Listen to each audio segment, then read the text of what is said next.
লক্ষ্য পূরণের জন্য দরকার জেদ আর কঠোর পরিশ্রম। যারা প্রতিবন্ধকতাকে দূরে সরিয়ে সামনে এগিয়ে যেতে পারে তারাই একটা সময় সাফল্যের শিখরে পৌঁছন, আর তাদের এই উত্তরণের কাহিনী উদ্বুদ্ধ করে বাকিদের। বর্তমান পরিস্থিতিতে দাঁড়িয়ে আজ আমরা ঠিক সেই রকমই এক লড়াকু মহিলার কথা বলবো, যিনি অদম্য জেদের ওপর ভর করে আজ 4,000 কোটি টাকারও বেশি দামের কোম্পানির মালিক। এবছর তাকে ভারত সরকার পদ্মশ্রী সম্মানে সম্মানিত করেছেন। পদ্মশ্রী ও পদ্মবিভূষণ পুরস্কার প্রাপ্তদের তালিকায় ব্যবসা জগতের 4 জনকে অন্তর্ভুক্ত করা হয়েছে। এদের মধ্যে 2 জন নারী। তাদেরই একজন হলেন শশী সোনি, যিনি একটি সফটওয়্যার কোম্পানির প্রতিষ্ঠাতা। স্বরাষ্ট্র মন্ত্রক প্রজাতন্ত্র দিবসের আগে পদ্ম পুরস্কার প্রাপকদের নাম ঘোষণা করেছিল। বাণিজ্য ও শিল্প বিভাগে পদ্মশ্রী পুরস্কারে সম্মানিত হয়েছেন শশী সোনি। শশী সোনি ব্যবসা জগতে একটি প্রভাবশালী নাম, কারণ তার কোম্পানি বিশ্বের বৃহত্তম অটোমোবাইল সলিউশন প্রদানকারী হিসেবে বিবেচিত হয়। 69 বছর বয়সী 1971 সালে ডিপ ট্রান্সপোর্টের মাধ্যমে 10,000 টাকার প্রাথমিক মূলধনের মাধ্যমে ব্যবসায় নেমেছিলেন এবং অনেক ঝড় ঝাপটা সামলে আজ তিনি 4,000 কোটি টাকার মালিক।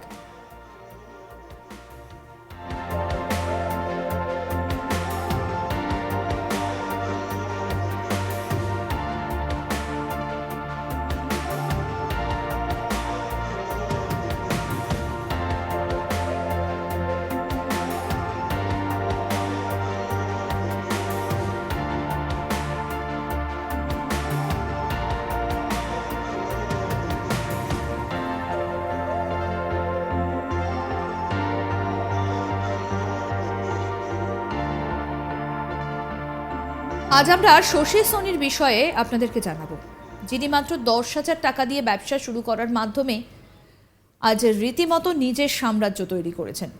1971 সালে প্রথম ব্যবসা শুরু করেন শশী। তিনি 10,000 টাকার সামান্য মূলধন নিয়ে বিনিয়োগ করে ডিপ ট্রান্সপোর্ট শুরু করেন এবং 1975 সাল পর্যন্ত চালান। পরবর্তীকালে 1975 সালে তিনি মুম্বাইয়ের মুলুন্ড এলাকায় দ্বীপ মন্দির সিনেমা নামে প্রথম এসিস সিনেমা হল শুরু করেন। মহীশূরে খোলা এই গ্যাস ম্যানুফ্যাকচারিং প্ল্যান্ট থেকে তিনি ভালো লাভ পেতে শুরু করেন এবং তিনি তার সফলতার দিকে অগ্রসর হন। পাশাপাশি ধীরে ধীরে ব্যবসা বৃদ্ধির সঙ্গে সঙ্গে শশী কারিগরি ক্ষেত্রেও প্রবেশ করেন। শশী সোনি 2005 সালে একটি কোম্পানি তৈরি করেন, যেটি মার্কেট সলিউশন দেবে বলে ঠিক করে, আর তাতেই তার ভাগ্য ফেরে। বর্তমানে তার এই কোম্পানি পৃথিবীর বিভিন্ন দেশে নিজেদের সার্ভিস প্রোভাইড করে। আমেরিকা, ইউরোপ এবং এশিয়ায় হাইটেক অটোমোটিভ এবং রিটেইনিং সলিউশন উপলব্ধ করে।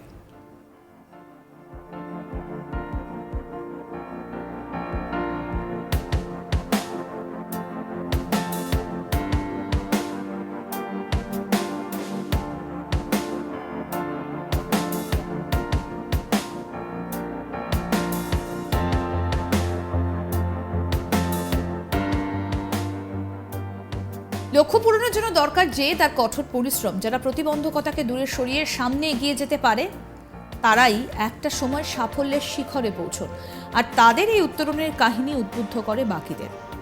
বর্তমান পরিস্থিতিতে দাঁড়িয়ে আজ আমরা ঠিক সেই রকমই এক লড়াকু মহিলার কথা বলবো, যিনি অদম্য জেদের ওপর ভর করে আজ 4,000 কোটি টাকারও বেশি দামের কোম্পানির মালিক।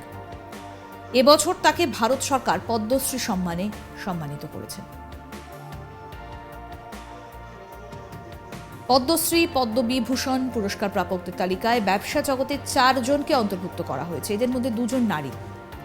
তাদেরই একজন হলেন শশী সোনি, যিনি একটি সফটওয়্যার কোম্পানির প্রতিষ্ঠাতা। স্বরাষ্ট্র মন্ত্রক প্রজাতন্ত্র দিবসের আগে পদ্ম পুরস্কার প্রাপকদের নাম ঘোষণা করেছেন। বাণিজ্য ও কৃষি বিভাগে পদ্মশ্রী পুরস্কারে সম্মানিত হয়েছেন শশী সোনি। শশী সোনি ব্যবসা জগতে একটা প্রভাবশালী নাম, কারণ তার কোম্পানি বিশ্বের বৃহত্তম অটোমোবাইল সলিউশন প্রদানকারী হিসেবে বিবেচিত হয়। 69 বছর বয়স তার। 1971 সালে ডিপ ট্রান্সপোর্টের মাধ্যমে 10,000 টাকার প্রাথমিক মূলধনের মাধ্যমে ব্যবসায় নেমেছেন এবং অনেক ঝড় ঝাপটা সামলে আজ তিনি 4,000 কোটি টাকার মালিক। ভাবতে পারছেন, মাত্র 10,000 টাকা দিয়ে ব্যবসা শুরু করার পর রীতিমতো নিজেই একটা সাম্রাজ্য তৈরি করে ফেলেছেন। কেমন লাগলো এই কাহিনী? অবশ্যই ভালো লাগলে লাইক করবেন, শেয়ার করবেন, কমেন্ট করবেন। আজ তাক বাংলার ইউটিউব চ্যানেল সাবস্ক্রাইব করুন, নোটিফিকেশন পেতে বেল বাটন অপশনটা প্রেস করুন।